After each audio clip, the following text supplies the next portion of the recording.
Like I say, where ideas take shape, thoughts find out, and every conversation explores the art of thinking beyond the obvious. And today I have my special guest. She's a transformational speaker as well as a business system coach, no other than Ms. Jen Skory. Hello, hello. Welcome, Miss Jen on Abstract Essay. And can you please introduce more about yourself to that kindness? No, absolutely. I am the woman who probably everybody knows. Worked really hard most of my life. I was a mom with children, climbed the corporate ladder, also straddled the entrepreneurial lifestyle, and learned from burnout. Learned from burnout. Learned how to build with heart. Learn how to kind of upset traditional thinking and make calm my new strategy. So now I speak on the topic of sales confidence and also calm confidence tied into resilience mapping. It's all connected. It's all connected, people, because we are connected to interconnected. And thank you so much for sharing your knowledge and wisdom to the world. Miss Jan, Yay! thank you. And today let's talk about the four rules of, well, what, what do you call that? The four rules of Resilience success mapping. resilience. Yeah. Yes. Yeah. Thank Yeah. you for saying that. And can you Yeah. please tell me all about? Yes. So I really believe that most entrepreneurs are creative in nature. Like we're just creative beings. We've got an idea, we've got a passion, we have something that we want to offer that transforms people's lives in some particular way. And we jump into business with, I think, a little bit of a fantasy because we see all these other people who have had success, but they didn't really show the work. And so a lot of entrepreneurs get super excited, hang their shingles, say they're ready to go, and are ill prepared for the journey. So it's kind of like, hey, I want to go and travel the world, but I don't have any I don't know what I don't know, right? So I have no sense of, well, this part of the world is cold this time of the year, or this part of the world doesn't have great transportation, or this part of the world is at a higher altitude. There's going to be some adjustments required. You still want to take the journey, but you want to be prepared. And so what happens is when people aren't prepared, I think a lot of good ideas don't make it, which I think the world is always all there's always room for another good idea. And so what I teach people is how do you set yourself up for success, because it's going to take resilience. Like passion is great, but it's not enough. You have to really set yourself up. And so the four steps are, the first step is a foundational step. It's ensuring that you're super clear on your values. And I say that because people who are in touch with their value, Daniel, they have a stronger sense of motivation. They're doing it from an internal, there's an intrinsic motivation versus needing an external stimulus to motivate them. So we have this process where we go through the values. Are they your values? Are you sure they're your values? Did you adopt someone else's values along the way? What's really at the core of what makes you tick and how you want to show up in the world? The second step, no, go ahead. Did you want to say something? Go ahead, Okay. miss. Go ahead. The second step is creating safety for your brain. And in particular, I work with a lot of business people, and we talk about safe selling because 9 out of 10 entrepreneurs have a really great idea and they don't know how to sell it. They really don't know how to sell it. And you have to have revenue. You just do. It's a thing. You have to have revenue to make your business work. And so we go through the psychology of selling, why people buy, why they get scared off, but also the psychology for the seller and how their personality is really the thing that is the secret sauce and how to lean into it and attract customers versus feeling like you got to chase them, which can lead to burnout.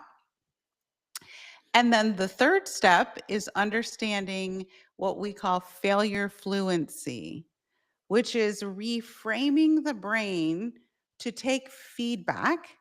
So a lot of people hear the word failure and they freak out, and it's kind of like, well, I don't want to fail. And it's like, but you gotta, like, you literally have to fail.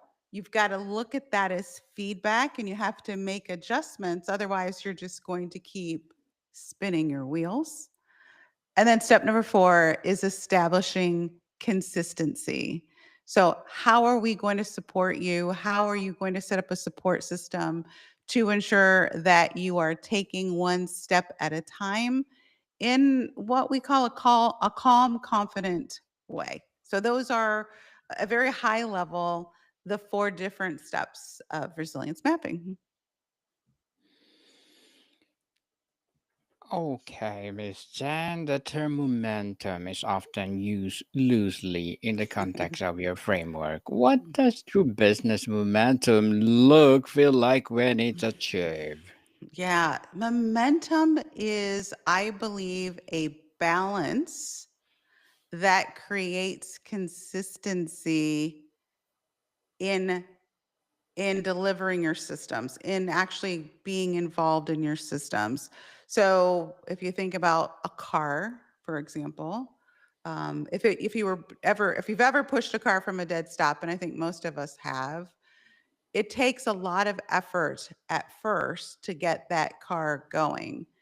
And I think what happens for people is they think momentum is any sort of forward movement. Like I hear people say a lot, like, oh, I'm in momentum. And I'm like, 1 month doesn't make momentum. One good month, one good season doesn't really create momentum. Momentum is this balance, I think, that this kind of soulful feeling that, like, hey, I'm where I need to be, I'm doing what I need to do, I'm excited about what I'm doing, and I'm doing it without expectation. So for me, it's a consistency in showing up and working your systems over an extended period of time. I believe that that is actually momentum. Momentum indeed, Miss Jan. And let's start with the big picture. What is resilience mapping and how does it fundamentally differ from a traditional analysis or a standard business continuity plan? Yeah. Well, resilience mapping has to do more with the person running the business than the processes of the business. So, uh, I have a background in psychology, and people that are in sales a lot also study the sales psychology of humans. And and I do think there's selling involved even with yourself in showing up every day. So, you can have a great plan, but if there's something about that plan that triggers the brain, triggers the amygdala, then now you've gone into fight or flight mode instead of creativity, instead of being in that problem solving space, in that executive space. So you can look at a plan and that plan can trigger red flags for you. It can create nervous system dysfunction, disruption. And when you look at the plan, you're like, I know what I need to do, but I don't know why I don't feel like doing it. Or I know what I need to do, and maybe I'm not doing it to the best of my ability, or I know what I need to do and it just doesn't light me up anymore. So, resilience mapping is the part of the equation that aligns with the plan that is more about the person, and it is more about creating that mindset and that, if you will, that soulful connection to the plan. Why is a proactive map more effective for building resilience than simply reacting to challenge as they arise? Such a good question. So, when you can respond, I think the key for me is helping people understand that there's going to be ups and downs. And if you can respond instead of react, then you're going to get far better outcomes. If I know something is going to happen, if I've predetermined, I know that this is where I struggle, or I know that here's where my triggers lie, and I've rehearsed and I've practiced and I've failed and taken that feedback in, it sets me up to respond to the situation with creativity, with the problem solving part of the brain, instead of that fight or flight part, which doesn't really process information. What it's looking to do, Daniel, is it's looking to create safety. And if you want to have a successful business, you've got to look at scaling, which requires growth.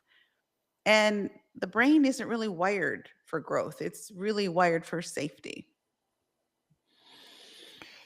Miss Jan, could you briefly introduce us to the four rules? What is the core objective and the ties with all together? Yeah. So I think with the advent of social media and people out there, I don't know about you, Daniel, but I see it every day. I see people posting their payments, posting their checks, talking about their elaborate life, all of it entrepreneurial, right? I don't know any Hmm. corporate people that are like, "Look at me, I'm having a great corporate life." It's all of these business folks that are actually creating, I think, a bit of a fantasy for people who want what they have, but are really unaware, as I mentioned, of the work. So when we talk about resilience mapping, what we're talking about is creating balance, like looking ahead of time at your plan for sticking it out through the tough times. So when you're in fantasy mode, you see all the good and absolutely none of the bad, and Hmm. that creates problems when you're an entrepreneur, or even in a relationship. When it's all one thing and not the other, there's no balance, and the brain strives to get back in balance. Interesting balance, Miss Jan. Interesting indeed. The first rule seems to be about identifying what's truly critical. How does a business distinguish between what is merely important and what is a genuine load bearing element without which of the whole structures collapses? Yeah.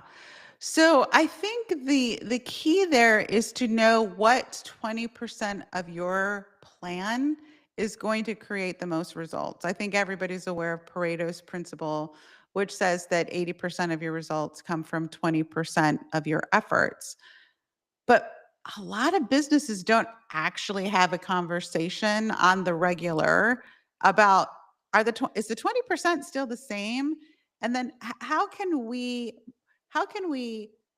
make it work faster? How do we make it work more efficiently? How do we make it so that we're so focused, everybody in the organization is focused on what the 20% is, that the next sparkly thing that comes your way doesn't become a distraction. And I think that's what happens a lot for people in business is they see the next sparkly thing and they say, "Oh, that's we should do that. That's important." And it's like, is it though? Let's measure it. And I think I could spend, you know, another hour or two talking about how important it is to measure your productivity and have, KPIs in your business that are going to drive things forward, because that's what keeps somebody focused on the important parts. of the business. The important parts of the business are the things that the business has agreed. These are the key things. And it's never a lot of things. It's usually it's a very short list. And I think the list can be revised, but I think everyone in the organization needs to know, remember, the strategy for this year was, X. And if it's not X, we got to ask ourselves, why are we paying attention to it? It's a little bit of discipline. Mhm. And Miss Jan, many frameworks overlook the people side. How does Rule 4 address the human capacity for resilience? Why is it the ultimate competitive advantage? Yeah, people who are gritty, which is part of resilience, outperform people who aren't. And as I mentioned, I think I don't think I know, especially right now, it's a great time to start a business. It's a great time to expand your business. It's a great time. It really is a fantastic time to decide, you know what? I'm going to stop settling and I'm going to start growing. Growth is associated with discomfort, both emotionally and physically. That's just how the body is wired. And so, people who have thought ahead of time, these are where my, pitfalls are going to be. These are where my triggers are going to be. It's kind of like, remember we talked about that. This was going to happen. Yes, we talked about it. Great. So you don't have to guess what you're going to do. You've already set up a plan in place. And we look at the resilience map and we look at who your key people are and we do the little checklist, and it's kind of like, is this still the highest does it align with your highest value? If the answer is yes, great, we proceed. And then we look at, well, what are we going to do from here? If it doesn't align with the highest value, we need to make a decision. This kind of also ties into your question about the important things that come up. It's kind of like it's very easy to get distracted. It's very easy to let your nervous system take over. It's very easy to let your amygdala take over, get hijacked. And what happens is it's either going to fight or it's going to say, we got to go. We got to go. And that's really where quitting happens for people. It wasn't that it wasn't a good idea. It wasn't that they weren't still excited about it. It wasn't that they weren't driven by it. It is literally that they got triggered, they react instead of respond, and your brain is going to tell you, get out of here. It's not safe until you do it. Until you do it and you have a structure that this is how we're going to go through this. This is how we're going to step through to the edge and beyond of our comfort zone. And then once that happens, that's really where, the growth takes place. But this is also where the human soul experience expands. This is where the person becomes somebody new. And this is where I think the magic happens and people start to really thrive until they come up against their next comfort zone barrier. Miss Jan, as a transformational speaker as well as a coach, what are your short term and long term goals? I'm sorry, what are my which goals? What are your short term and long Oh, term sorry. goals? Thank you. Yeah. No So, worries. yeah. So, my short-term goals are to launch my community. I'm launching a membership community. I've been approached by a lot of people who really want to know, how can we work with you? How can I, practice this, because it does take practice. And you're probably seeing this because you have quite a few podcast guests.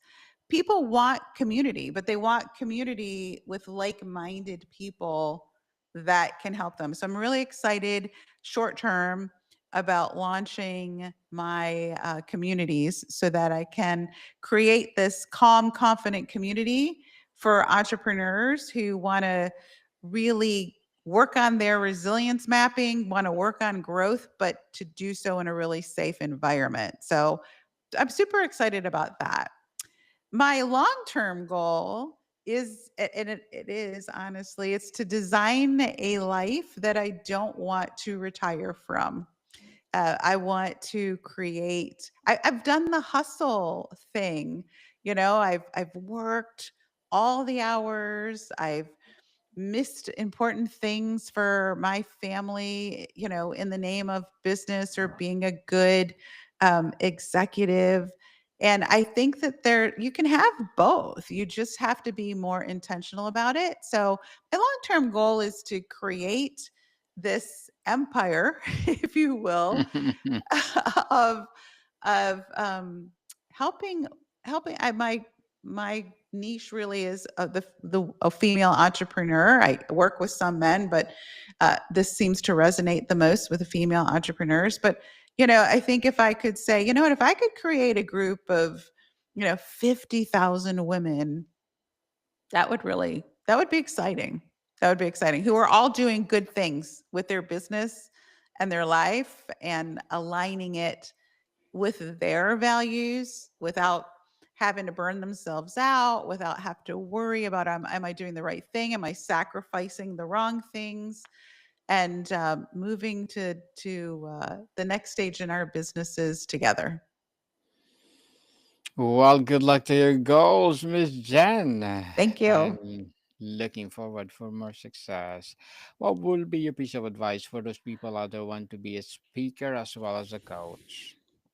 I would say you have to think about who you want to be as a successful speaker or coach, and then work your way, like identify the gap and work your way through the gap. So, for example, a lot of people say, you know, I'd love to be a keynote speaker. And when I ask people why they want to be a keynote speaker, it's really interesting. I'm not sure people think through, again, I'm going back to like resilience mapping and the fantasies. I think you have to get really clear on your values. To me, it is 100%, whether it's speaking, coaching, being the best garbage man, being the best doctor or the best mom. It revolves around you having that internal excitement, that internal motivation. And that's all fueled by being aligned with your values. So I would tell people get really clear on your values and figure out how it connects with those values. And the rest of it figures itself out because you wake up every day wanting to take a next step toward bettering yourself and becoming that version of yourself that's that high paying speaker, that high paying coach, delivering value. It becomes part of who you are opposed to something you have to fabricate. Thank you for that advice, Miss Jen. And can you please recommend a book or books that influence you, Johnny? A book? Yes, please. Yes, yeah. So my favorite book is a short one. It's called The Traveler's Gift. And now I have to look it up and see who Andy Andrews, by Andy Andrews.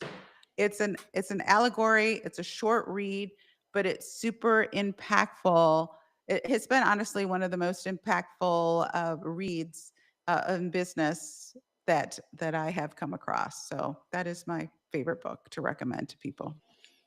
Thank you for that recommended book, Miss Jen. And before we wrap up our discussion for today, I'm inviting you to please do listen to my other podcast, people, because my abstract essay is already in fifth season, abstract poetry in second season, and my book 101 review in fifth season too, comedy 101 in third season, and my food 101 in fifth season as Yum. well.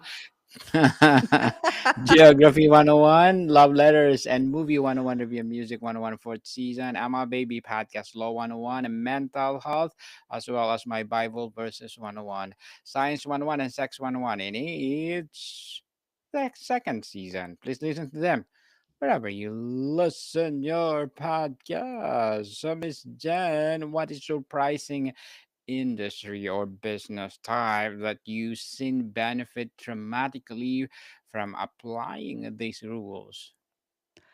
Ask that. I'm sorry. One more time. You cut out a little for me. What's a surprising industry or Oh, business yeah. that type? Yep. Thank you. The most surprising thing in my business, honestly, has been there's some common truths of who you are and the success that you get. You know, when I like, for example, when I look at all of your podcasts, Daniel, clearly Mm, you are someone who is very clear about who you need to be, and there's obviously some intrinsic part of you that wakes up every day and thinks like, I'm gonna, like, that's a lot to juggle. Most people can't juggle those things. But what is so exciting to me and surprising to me is that people don't understand what one person can do, so can anybody else. You just, yes. success leaves clues. Just go for it. Just, and it's true. Like, I've seen people go from rags to riches. I've seen people have businesses that are about to tank and explode. I've seen relationships about to crumble. Like, it does work when you just decide that who you are going to be is more important than what you're going to do.